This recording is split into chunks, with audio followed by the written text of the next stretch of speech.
በአትላንቲክ ውቅያኖስ ሰሜናዊ ጫፍ ላይ ከአውሮፓና ከአሜሪካ አህጉራት ርቃ የምትገኝ አንዲት ደሴት አለች። አይስላንድ ትባላለች። ስሟ የበረዶ ምድር ቢሆንም ውስጧ ግን በሚቀልጥ እሳትና በሚፈላ ውሃ የተሞላ ነው። ይህች ሀገር ለብዙዎቻችን የህልም ዓለም ትመስላለች። ፖሊሶች መሳሪያ የማይታጠቁባት፣ የሰው ልጅ መኖሪያ የማይመስሉ አስፈሪና ውብ ገጽታዎች ያሏት፣ እናም ተፈጥሮ ሙሉ በሙሉ ክብሯ የምትታይባት ምድር። ዛሬ በዚህ ቪዲዮ በአይስላንድ ምድር ላይ ስላለው አስደናቂ ህይወት፣ ስለ ቫይኪንጎች ተጋድሎና ስለሚገርመው የሰዎች አኗኗር በጥልቀት እንመለከታለን።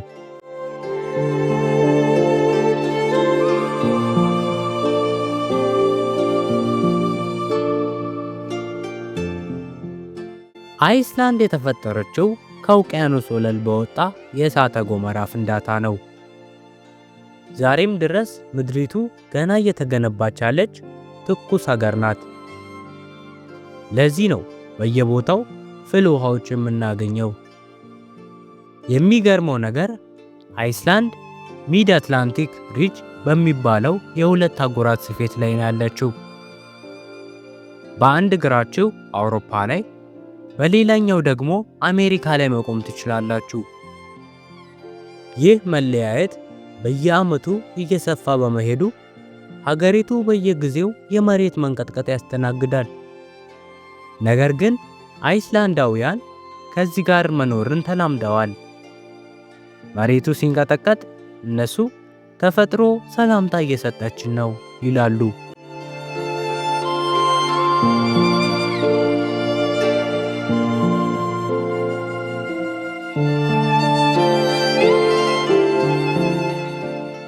በአይስላንድ ጊዜ አንጻራዊ ነው።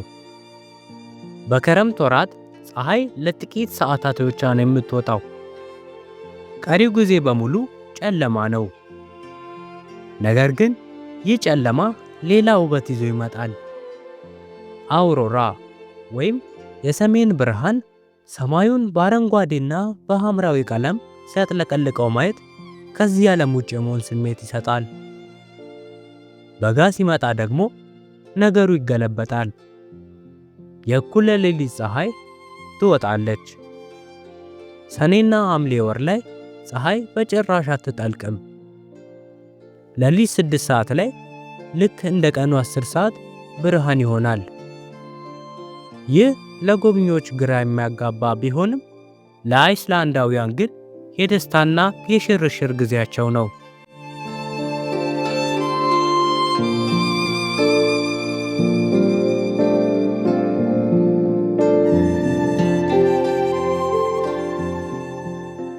ከ1100 ዓመታት በፊት የመጀመሪያዎቹ ሰፋሪዎች ወደዚች ምድር ሲመጡ ሕይወት እጅግ ከባድ ነበረች።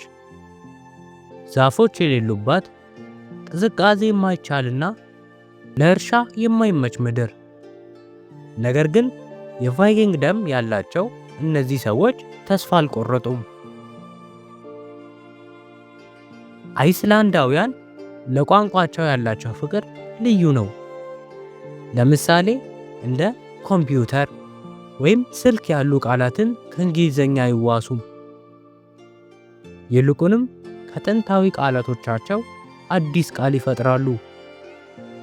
በዚህም ምክንያት ቋንቋቸው ሳይበከል ለ1000 ዓመታት ቆይቷል። ዛሬም ድረስ በአይስላንድ ስም የሚወጣው በመንግስት ቁጥጥር ስር ነው። ለልጃችሁ የፈለጋችሁትን ስም ማውጣት አትችሉም።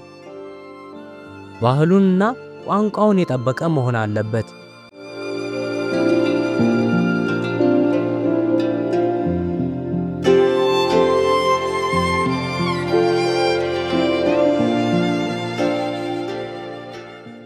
አይስላንድ በዓለም ላይ ቁጥር 1 ሰላማዊ ሀገር ናት።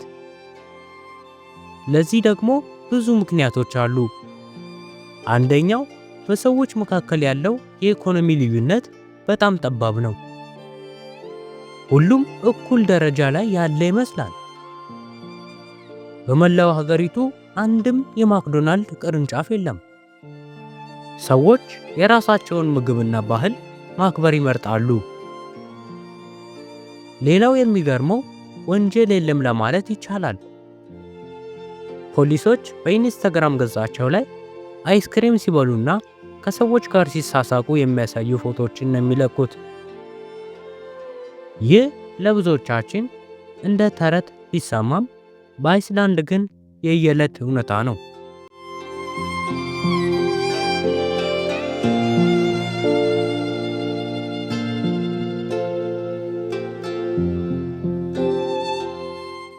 አይስላንድን መጎብኘት ማለት ተፈጥሮን በቀጥታ አይን ላይን ማየት ማለት ነው። እዚህ ምድር ላይ ስትቆሙ የሰው ልጅ ምን ያህል ትንሽ እንደሆነና ዓለማችን ደግሞ ምን ያህል ታላቅ እንደሆነች ትረዳላችሁ። በረዶውን አልፈው የሚወጡት የእሳተ ገሞራ ጭሶች፣ ለዘመናት የቆዩት ተረቶችና የሰዎቹ ቅንነት አይስላንድን በምድር ላይ ያለች ገነት ያደርጓታል። ይህንን ቪዲዮ ከወደዳችሁት ላይክ በማድረግ ለሌሎች እንዲደርስ አድርጉት። ስለ አይስላንድ በጣም የገረማችሁ ነገር ምንድነው? ኮሜንት ላይ ጻፉልኝ። ለዛሬ የነበረን ቆይታ እዚህ ላይ ያበቃል። በሚቀጥለው ቪዲዮ በሌላ አስደናቂ ሀገር እስከምንገናኝ ሰላም ቆዩ።